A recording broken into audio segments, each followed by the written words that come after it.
me again, John. A little intoxicated tonight, but that's not any reason why I can't share some information with you.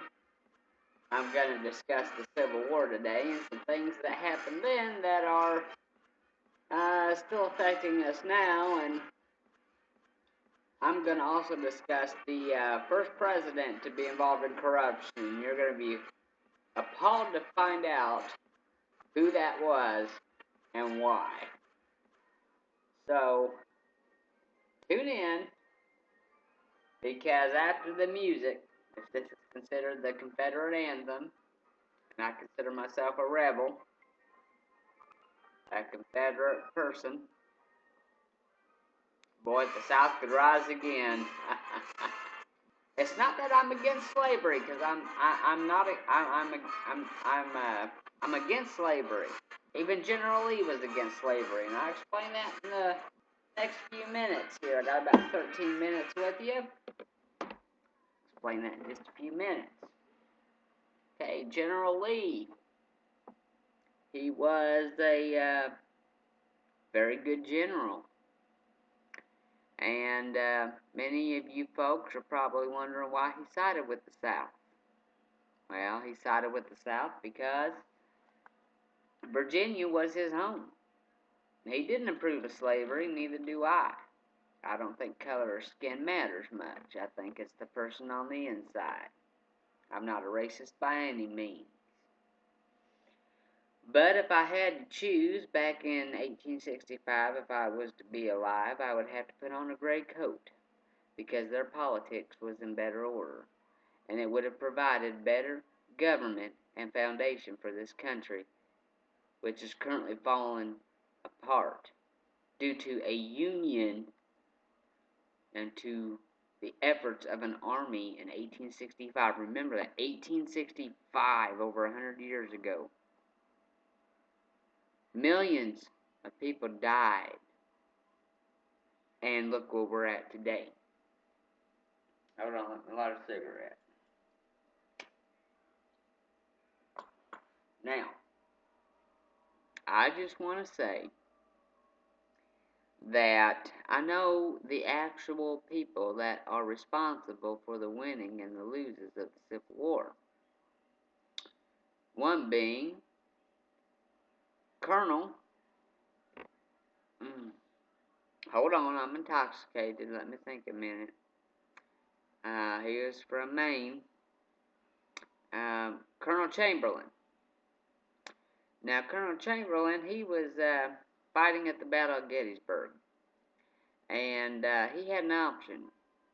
He could surrender his army, or he could have rolled down the hill in a charging formation that would have scared the Union troops, because the Union troops were not at liberty to make a charge. Actually, that was one of the rarest events in the Union side of the war.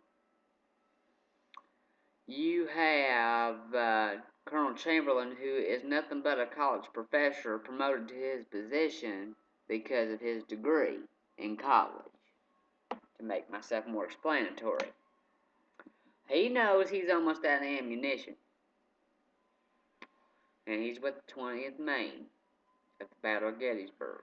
And I know you people heard the Battle of Gettysburg, and you think it's the biggest battle. Well, it's not the biggest battle, but it is, in fact, the turning point of the war, because you had Colonel Chamberlain that made a Union army move that could have destroyed the Union army. I mean, he was the flank. If Colonel Chamberlain would have wavered in his decision, the entire Union army would have been depleted by General Hood's division. But this is the other key factor. General Lee got the army where they needed to be. Okay? If it wasn't for him, they wouldn't have gone as long as they had. They won a lot of battles, but the Union Army was built in strength with General Meade. They were built in strength by numbers. Numbers counted back in those days, being that it was a type of medieval warfare, you should say.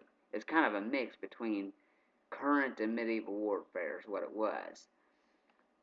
This is what happened. Okay, General Lee's egotistical, okay? I love General Lee for what he did and for what he supported. And like I said, I'm not a racist. I wouldn't have joined the South for that purpose. I think black people should have been free just as much as white people should have been free. My point is that these people from the South really love their country. And they would do everything for their country and to the best efforts for their country. General Lee was so egotistical that at the Battle of Gettysburg, after being warned by 3 Confederate generals that he trusted dearly to not attack the center, he still proceeded. Because he didn't want to admit that he was wrong. And that's why the South lost the war. Now, to you African Americans that are looking at this video and wondering, well, this guy's not a racist, then why is he siding with the South? Well, I gotta tell you one thing. If the war was clearly about slavery, then the South would have won the war, or would have been released from the bondage war at the end of the Battle of Fort Sumter when the Confederate Army released the slaves in 1861. And if the war was about slavery, how come President Lincoln didn't announce the Emancipation Proclamation at the beginning of the war? I'll tell you why. Because President Lincoln was only concerned about the number of votes he was going to get for the next election. That's why.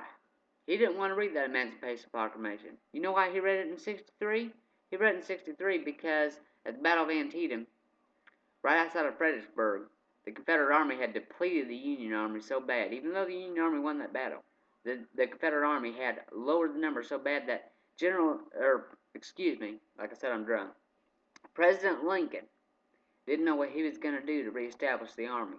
So he read that Emancipation Proclamation to encourage numbers of people, to increase the population of the Army. See, President Lincoln was even corrupt. I'm from Illinois, and I'm not biased to my state. I want to tell you that President Lincoln was just as corrupt as the rest of them. He might have done better. He might have been a good president. And he was a good president, I'll say that. But he was still naughty. He still did some things that people would frown upon. As in such waiting till 63 to read the Emancipation Proclamation. Because of the darkies. Well, guess what? I got black friends and I got white friends. And I know black people that are in jail and I know white people that are in jail. And I feel bad that the white people had in bondage the slaves and the black people back in the 1800s, but there ain't nothing I can do about that. Why don't you throw away the R card? That's the politics in Congress today, is the R card. Even Obama opposed the racist card. He's a racist himself. If he has the balls to tell us that we're racist because we vote Republican for a white guy, he's a racist. He uses the R card more than I do. I can tell you that. He uses the racist word more than I do. I never use the racist word until this video. I tell you what, in politics, you need to put that racist word aside. It's not about white and black anymore. It ain't the 1800s. I feel sorry for your people. I do. From the heart. I wouldn't have wanted that for anybody. I'm a Christian. But you know what? Look at Moses. If you're a religion at all, if you're a Christian at all, look at Moses. Look at his people in bondage. Moses had a strong tongue because he was, as a matter of fact, the Lord said, don't seal your tongue. All I'm saying is that the Confederate Army did not fight the war over racism. Most of them fought because they felt that their particular state was their home country. So take a different side on the war. Take a different side in America. Watch this video and learn from it. Take away racism. You can be a Confederate rebel and not be a racist. I don't believe in the KKK, and I'm still a Confederate. I tell you what, I don't mind that Obama's black. I just don't like his politics. If Obama was a white guy, I'd still feel the same way. And there's the truth. from John. If you have any questions, you can email me at Taylor-jjohn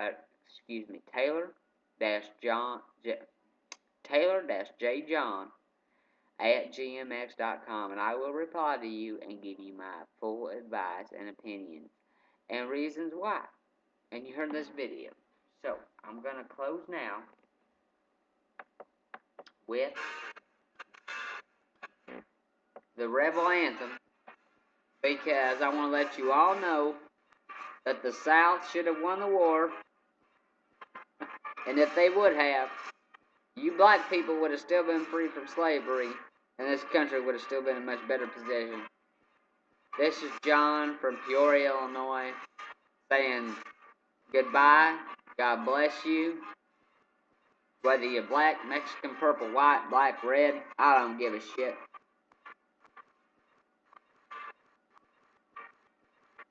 Listen to this Confederate anthem and realize what it would have done for this country. Each state would have governed themselves. There would have been a president to regulate the state constitutions. That would have been different. We wouldn't have had international taxes. We wouldn't have been able to sell our companies to foreign countries to reduce employment costs. That's what.